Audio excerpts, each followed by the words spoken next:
Dances. Golden Slippers.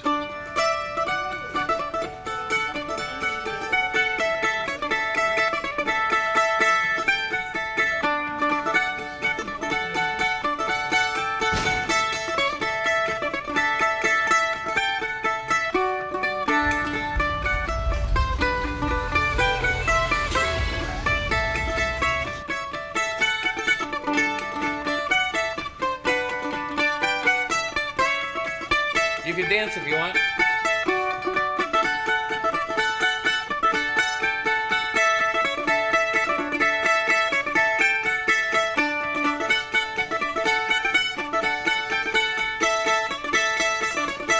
Hi, My name's J.C. McCauley. I'm This is the Naisha kind of thing McCauley, you'd hear and on you're the watching podcast. accesstv.org.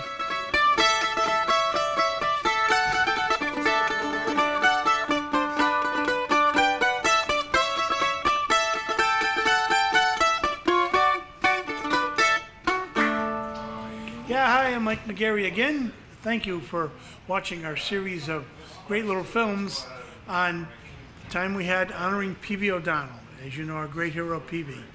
One of his best friends, the guy used to perform with him quite a bit, used to hang around the session, our wonderful sessions at City Steam and over at McKinnon's and all around the place, was this guy now, a guy named Wallach. Could you imagine there's such a guy named Wallach friends with P.B. O'Donnell and Mike McGarry? I don't know about friends, acquaintances anyway. We'll go there. Old acquaintances, you know. Yeah. So anyway, Bill, say hello to the camera now. I am Bill Wallach. I play this instrument, which, as everybody can see, is the trombone. Oh, wait a minute. Maybe not. No. I think I brought the wrong thing, Mike. Oh, you'll do okay. Yeah. Well, I guess I have to play the mandolin today. That's what this is, anyways. Where'd all those holes come from? They made people after you? Yeah. Husbands and wives? It was- Husbands of strange wives after you, you know? No. I wouldn't say that, but that's where the sound comes from. Oh, okay, I guess. Maybe. Yeah. So, Bill, how many years you been playing around?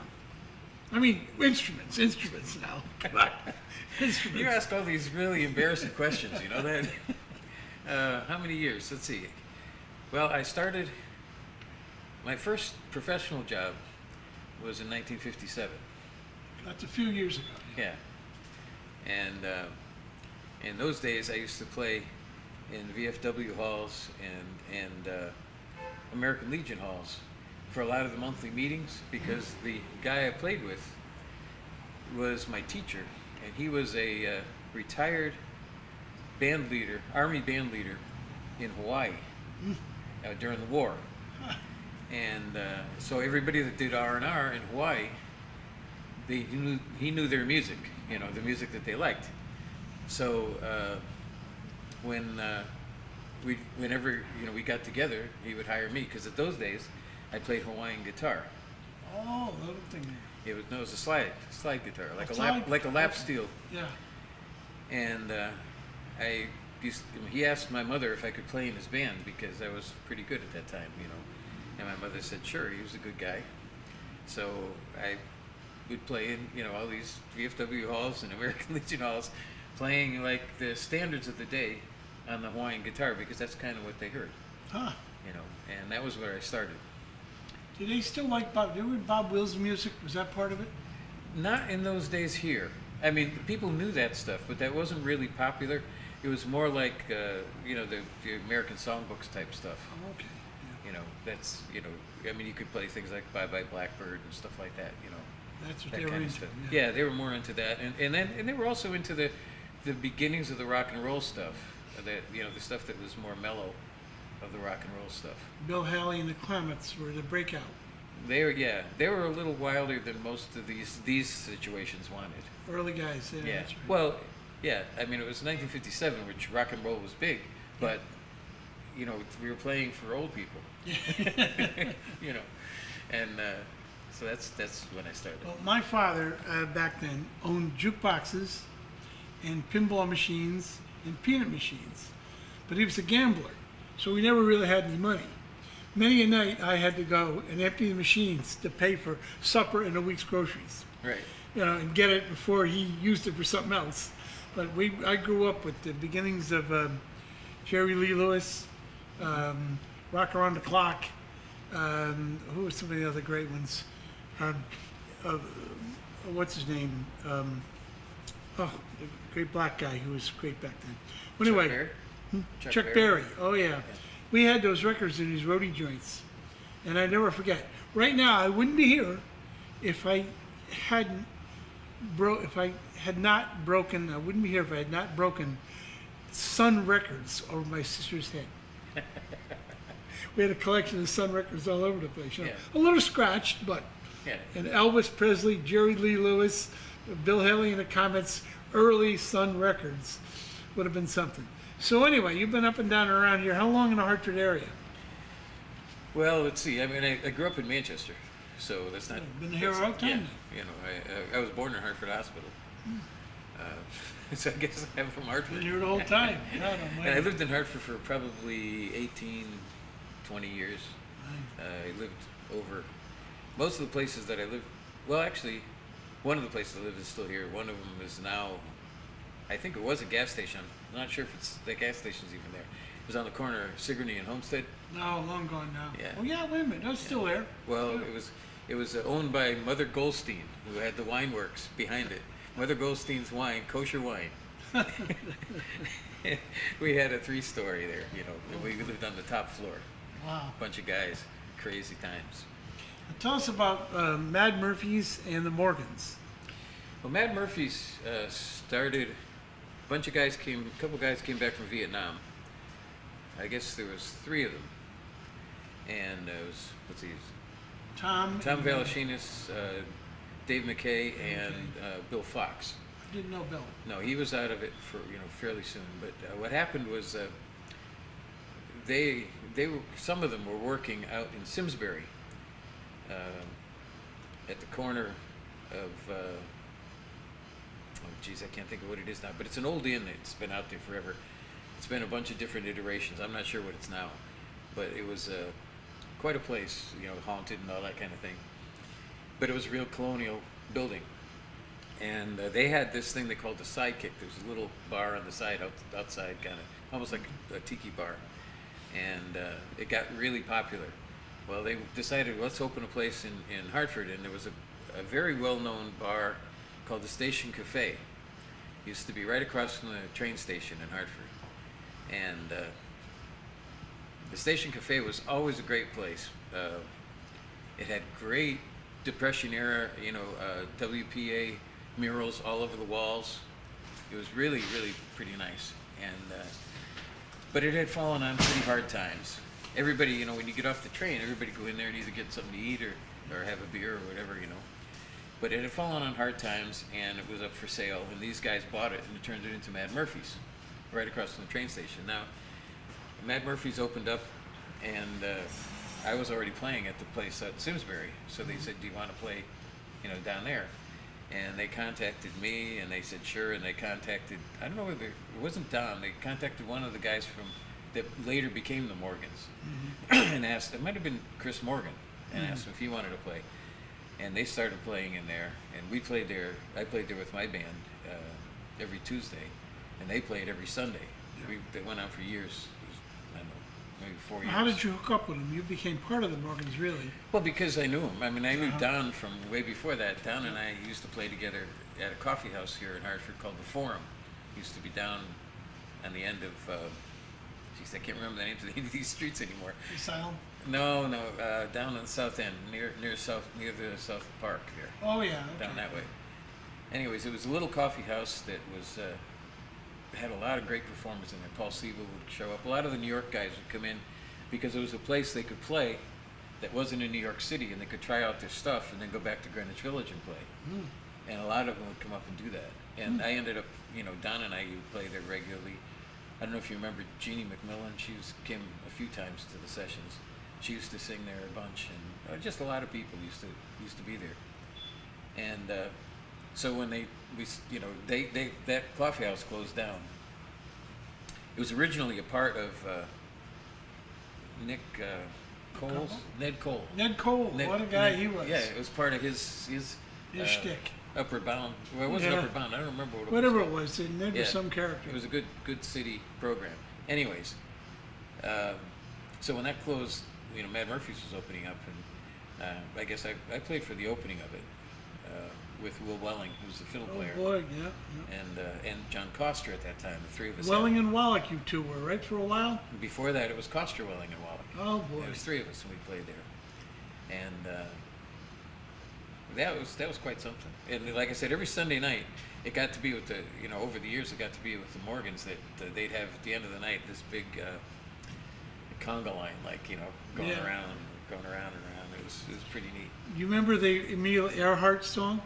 Oh yeah, that was Mark O'Donnell's song. He used Yeah, to do that all the time. We mentioned it before, but could you play a little bit of the I can't do that anymore. I Can't do don't it anymore? remember it that well. I mean, Earhart, you know how to fly? yeah, I have to hear I have it. to think about it a little Yeah, bit, I yeah. haven't heard it in a while, so I haven't We seen mentioned earlier about the airplanes, they Yeah. start to play this Amelia Earhart thing, and they had paper airplanes, and by the gazillions, they were all, I don't know why nobody got their eye poked out. I know. Well, they did. A few. They did, it happened a couple times. People just laughed. We have a particular guy, Bob Wills, who was didn't invent a Texas two swing and essentially Southern jazz and Western music and I guess all kind of jazz, all kind of mixed in, and they had some great music.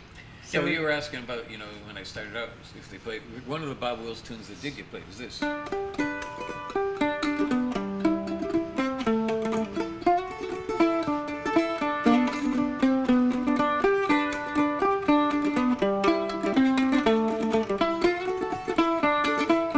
Yahoo! He'd say. You go, come on, Tex, let's go. All right, Willie, it's your turn.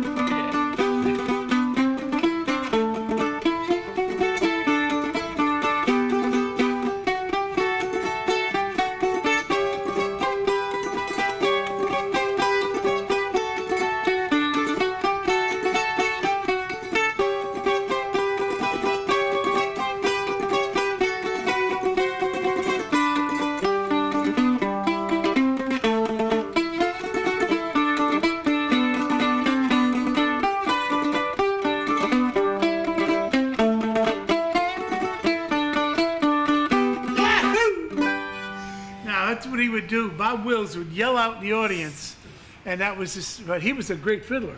Yeah, well, that tune's called The Rose of San Antonio, or San Antonio Rose. And Bob Wills made that famous. I think it was a square dance tune before Bob Wills, but he put the words to it, and He changed the music too. The original one didn't go over so well.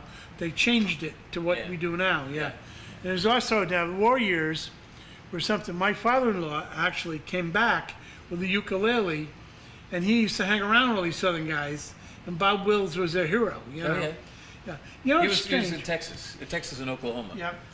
Texas Playboys. Yep. Bob But Wills. it never got that popular here in the East. No, it didn't. It didn't. And all through the West and the South.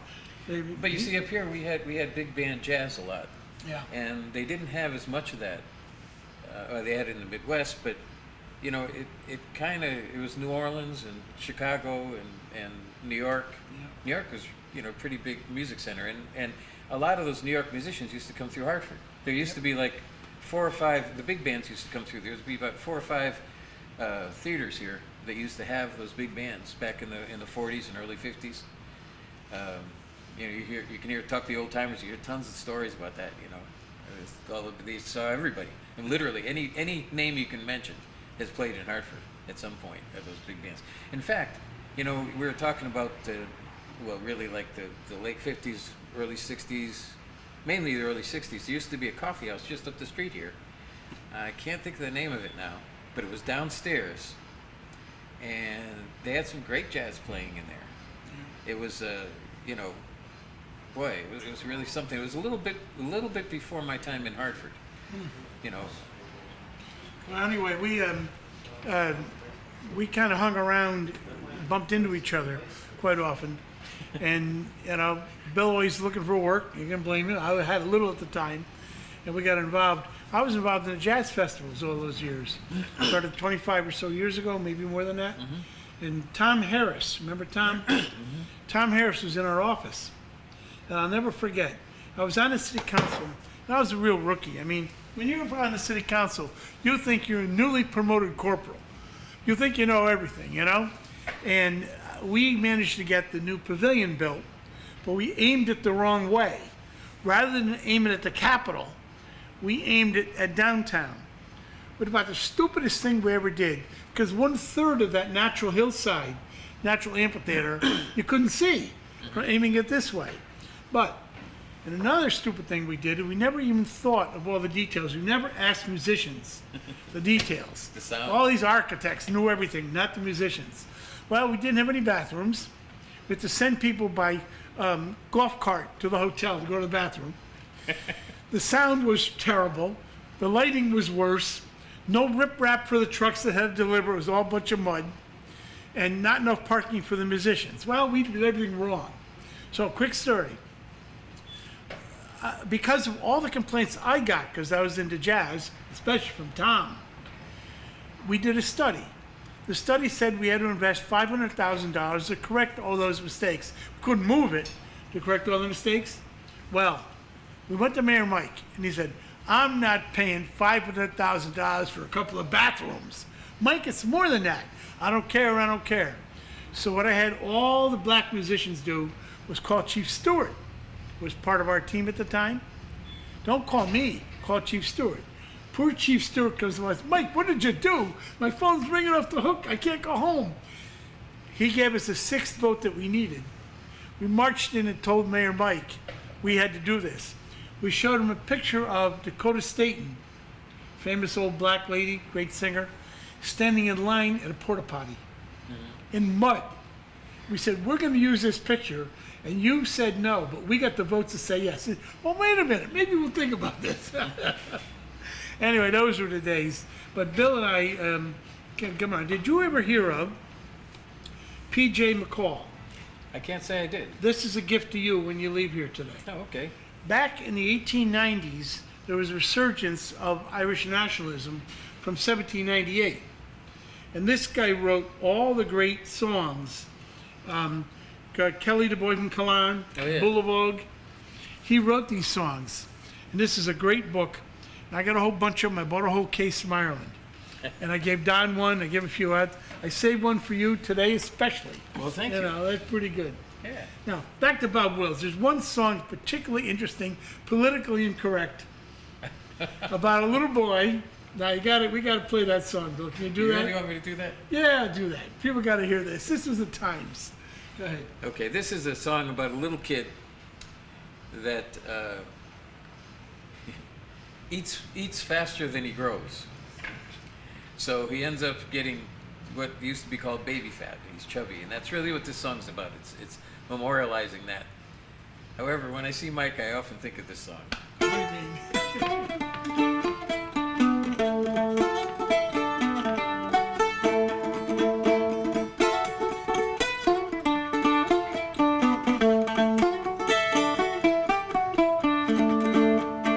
Roly-poly, eating corn and taters, hungry every minute of the day. Roly-poly, gnawing on a biscuit, as long as he can chew it, it's okay. He pulls weeds, does his chores, runs both ways to all the stores. He works up an appetite that way. Roly-poly, daddy's little fatty, bet he's gonna be a man someday. That's something. Imagine what they got away with back then. Right. Well, there's a lot more to that, but A lot more to that, you I know. figure that's all we needed just to get to the chorus. But I've got the book on Bob Wills. They would travel the whole country out in the West. They'd drive all night, right? Yeah. And they drive all night singing and having a good time in the truck. Well, I got to tell you, we took a trip one day from here all the way to Buffalo. And, you know, Buffalo's a long way, 8 hours in a car. Well, this character kept us awake with ditties that we can't do tonight, you know, a little stuff not quite colored correctly, certainly not green. And we had fun telling jokes and telling stories all 8 hours. We had a great time. We saw Niagara Falls. We had a great time. Melissa went with us another time. So we had a great old time. You weren't there at the time he's talking about, I don't think. You went the second time, yeah. Second time. And we went out, we did the Niagara Falls, we went here, we went there. Problem is, they put us up about an hour and a half south of Buffalo with a road that wasn't completed, remember? Yes, I do. And it was on, what's the name of that? Chautauqua. New Chautauqua. Chautauqua. Chautauqua. Chautauqua. Yeah. Which is a famous place out there where all musicians go. Right. We stayed in a great cottage. Well, it's not so much about the musicians that go there. It was, as I recall, it was a political philosophy. But yeah, all that. Yeah, Center. musicians. They had symphonies and philosophy and a lot of that. Yeah, Yeah. great place. Yeah. But I told them the next time, look, we're not coming back. If we get it, by the time we get done, have a few beers, had too much to eat and drink, to drive an hour and a half, you know, and then back the next day. Yeah. So they got us a place in town the next week. But when Melissa was there, we were in town. But that was a great time. So we've had some good times together, Bill. Oh yeah, that was fun. That was definitely fun. We've had fun, and we're going to continue. There was the project that we did there was a play on the Erie Canal. Clinton's Ditch. Yeah, Mike grew up alongside the Erie Canal, Yeah. so he knows he's the know-it-all about that Canal here. canal. Yeah, Canal here. the canal. Canal here. Yeah, right, a canal. Yeah, not a ditch. I lived within spitting distance to the Erie Canal. Literally, when the floods would come, our backyard, kind of shanty Irish, our backyard was made out of ashes. And the ashes went down to the water. Back then, a lot of ashes. And they just dumped them in our backyard and went right down to the water, and there was a fence in the way. And when the waters would come up, these huge carp would get stuck there, you know, right at the fence. Great big, not that big, this big, great big carp get stuck there. It was a lot of fun as a kid killing a carp. Today you'd be in trouble out killing carp. Well, you know, Mike, we've often referred to you as the original son of the ditch. That's what you put up with Bill Wallach, you know. Imagine 8 hours of that way to Buffalo, you know. Well, Bill, I think we've talked enough. We've bored people enough to tears. And Thank you, Jesus. glad to have you here. Finish up with Little Irish Washerwoman to fit the room. A little one? Well, a bit of Washerwoman. You know.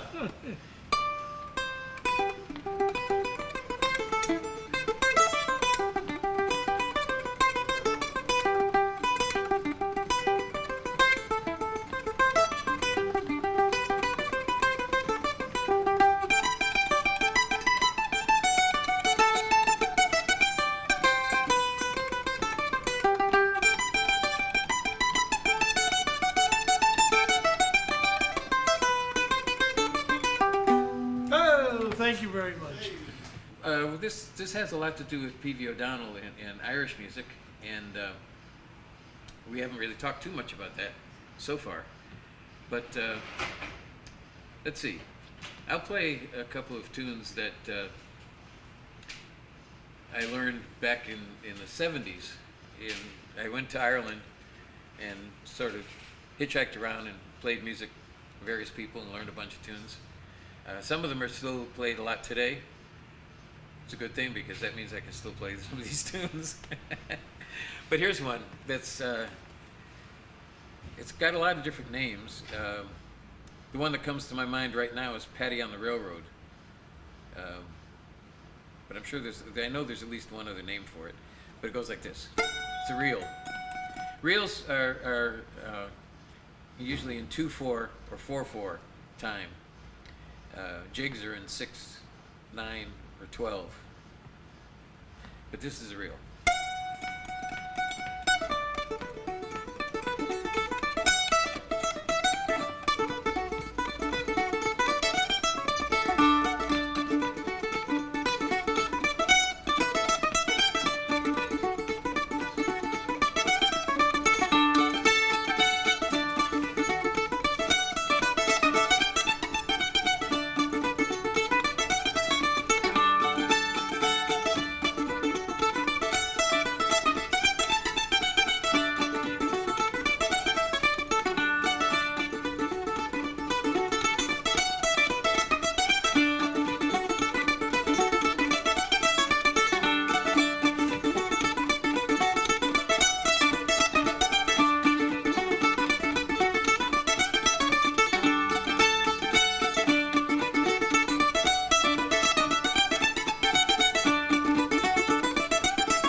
Underground Railroad.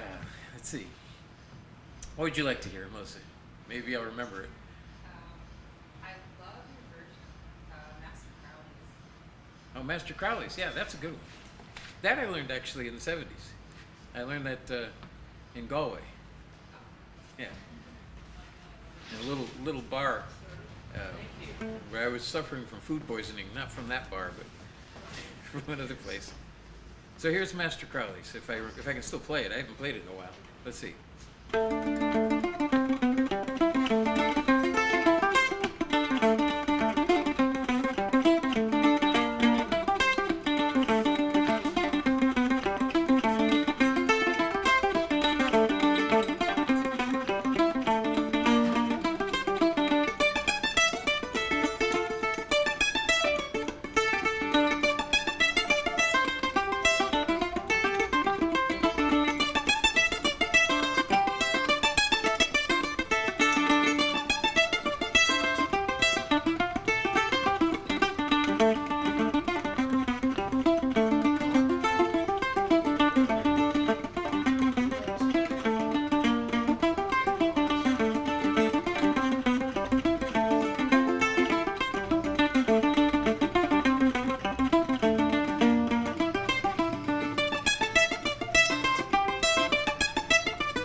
Thanks. Thank you. That's Master Crowley's. It was a bit of a struggle, with the pandemic. I haven't done much performing. In fact, since February of last year, when the pandemic hit. I was in Florida.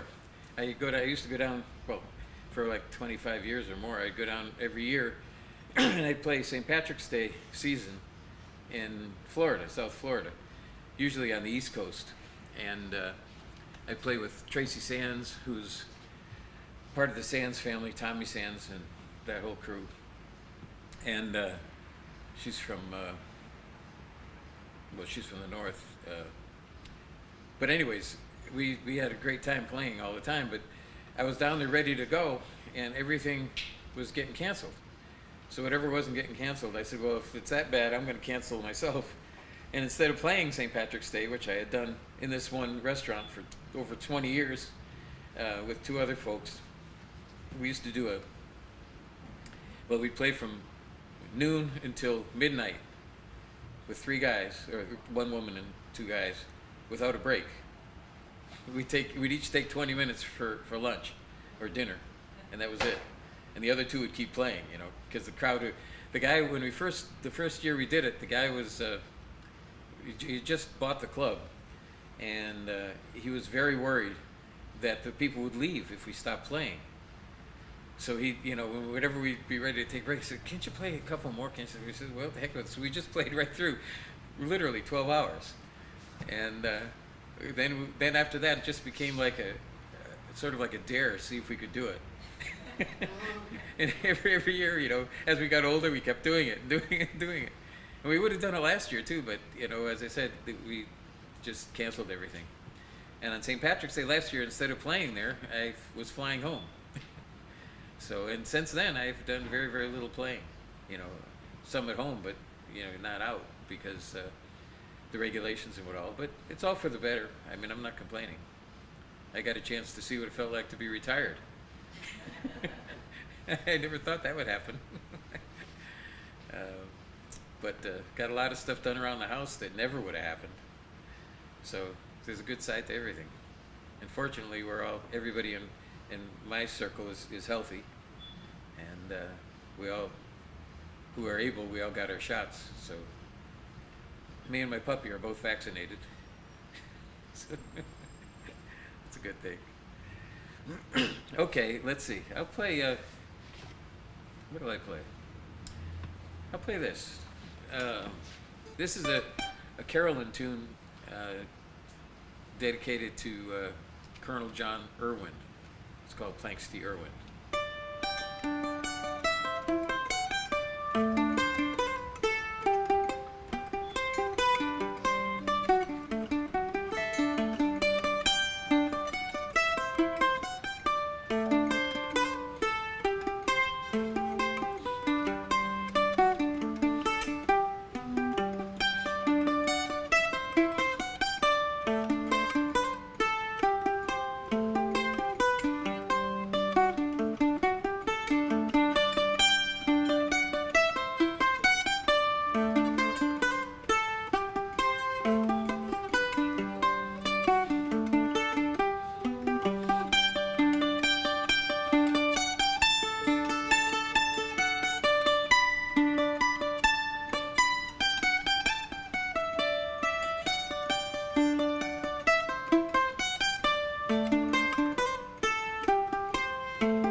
Thank you. This is a quick story of penmanship.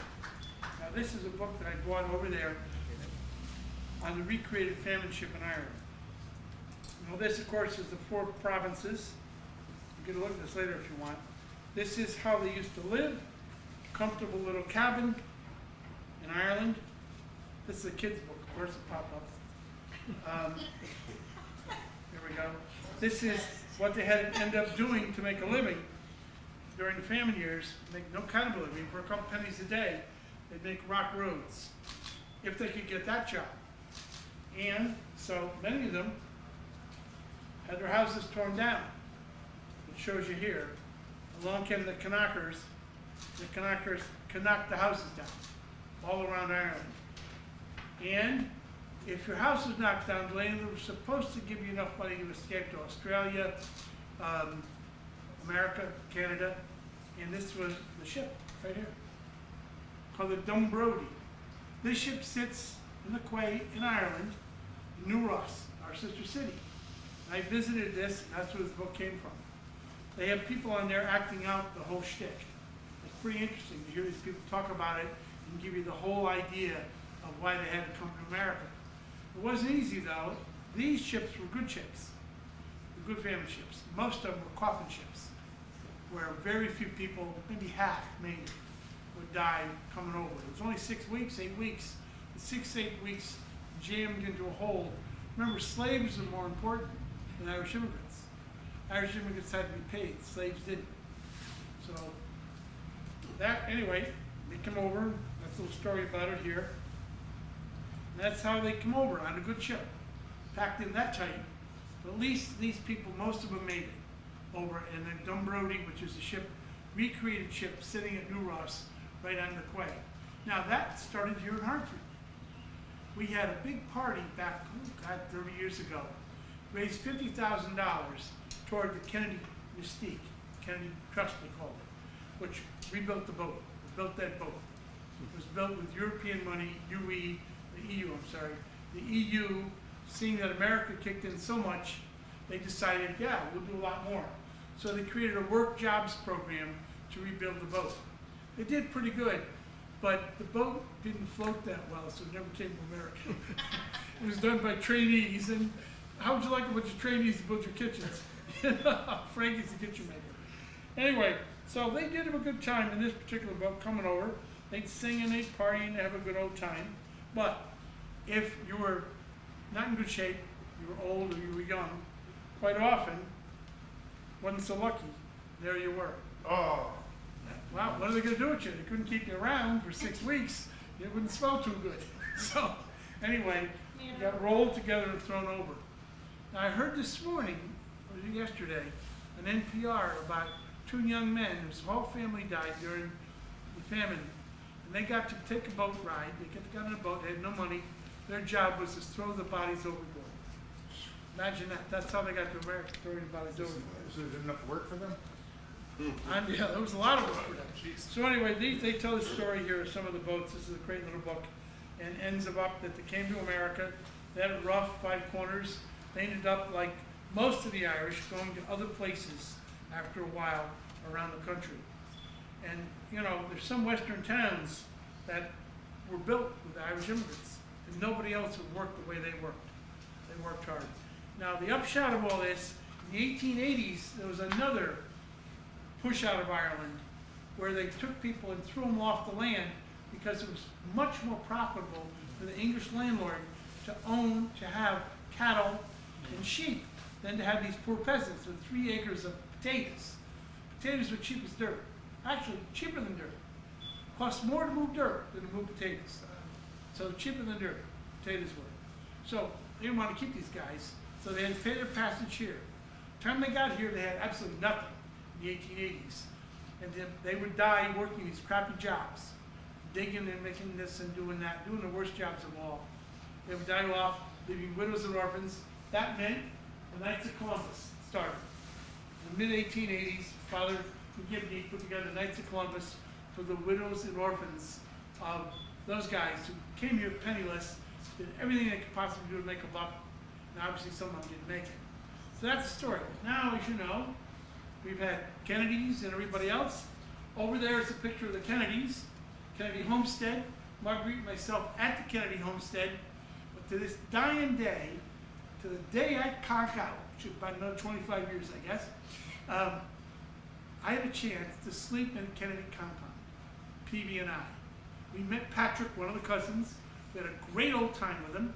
Oh, you know, a couple of eats and singing and all that. He wanted us to stay over, call his friends, we got a session, and we were going to sleep in the Kennedy compound, but we had to go somewhere else. So, but I spent 10 days in Ireland with P.B. O'Donnell. That's why we're honoring P.B. And I'm going to tell you a secret. It's dangerous to go to Ireland with a fiddler. There's no such thing as sleep. 6 in the afternoon till 6 in the morning. Oh, yeah. Finally, last night, we're going to go to bed early. We were invited to they call it twinning in Ireland, sister cities. There's people from France and people from Ireland getting together twinning. And they invited us. Great time. So we get together with them. It's 1 o'clock. I'm finally going to get a night's sleep. It's only 1 o'clock. Say nothing. You're coming to my house. Say nothing. She drags us to her house. It was French and Irish, not a word in English from then on. And PB played with the group. It came the dawn. And that was the end of our trip. Okay, musicians, come on, guys.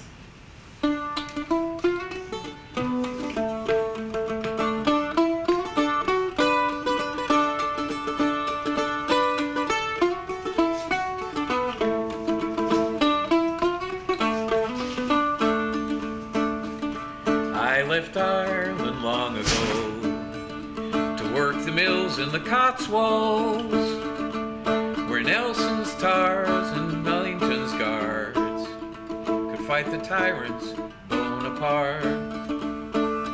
Let me try that again. I left Ireland long ago to work the mills in the Cotswolds, so Nelson's tars and Wellington's guards could fight the tyrant Bonaparte. Every day I'd walk to work, past the pub and the Norman church. I saw her light up in her room, and through the day I thought of her.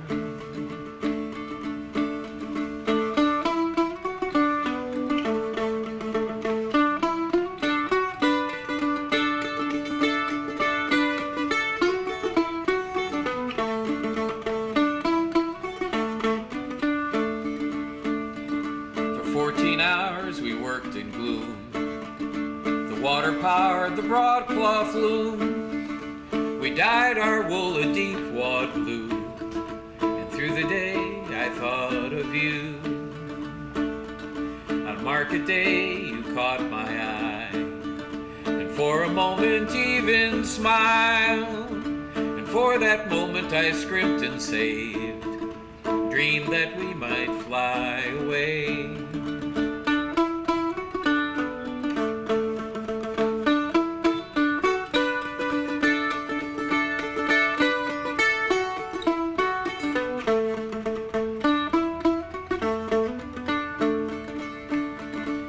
It's all for coal and steel. The millworks moved up to the north. They cut our wages to the bone, and with my brogue I was the first let go. I walked down the Owl Path Road, past manor houses locked and sold. I stopped at the Crown for one last pint. I had not the heart to say goodbye.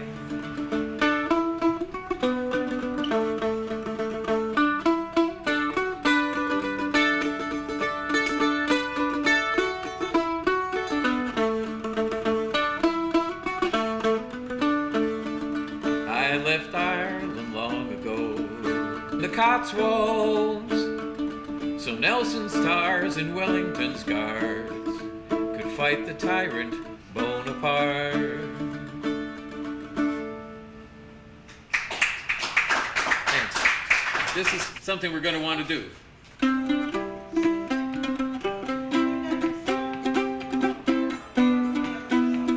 Now you guys can sing on this.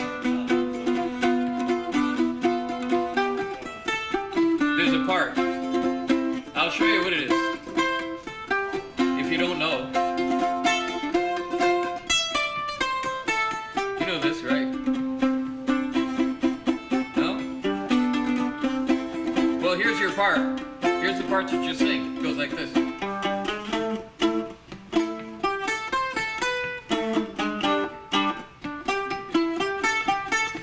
It's a summer song.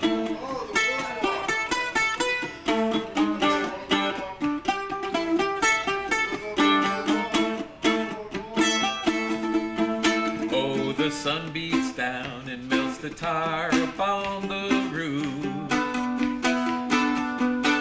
And your shoes get so hot, you wish your tired feet were fireproof.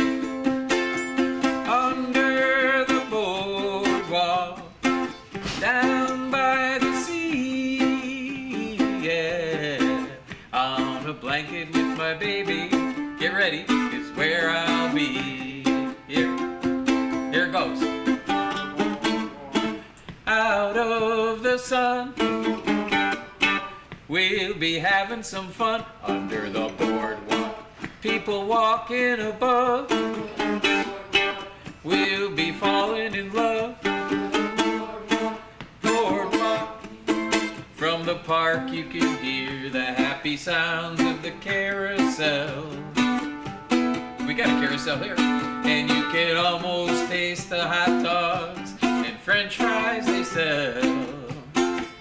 Under the boardwalk, I'm by the sea, yeah. On a blanket with my baby is where I'll be. You ready? Out of the sun, we'll be having some fun. People walking above, we'll be falling in love. Boardwalk. Now, that's to get you in the right mood for the summer, you see. Pretty soon you'll be under the boardwalk.